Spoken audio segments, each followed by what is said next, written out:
So hey everyone, welcome back to another quick and interesting tutorial where in this tutorial we're going to discuss how you can search the free games available on Steam and how you can download the free games as well.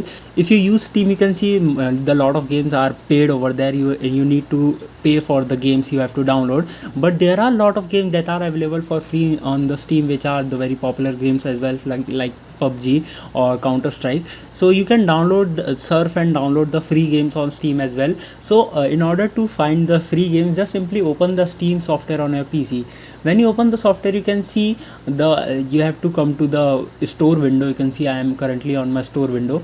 When I am here, you can see the option of categories in this window. You can see it just right there.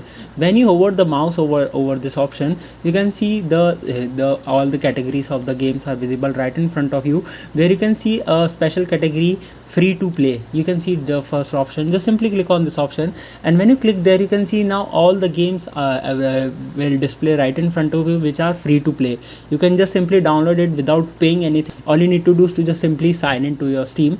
Once you are there, you can download any of the game you want.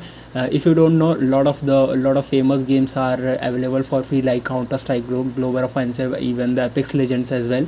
So you can download all these games for free without paying anything to Steam. You can see all of them are free to play. Just simply hit download button and they are ready to play for you. So by this method, you can easily serve the free games on Steam, which are available for free on Steam. I hope this video will be helpful for you. Make sure to hit the like button and subscribe button for having such more helpful and interesting tutorials. See you in the next one. Take care.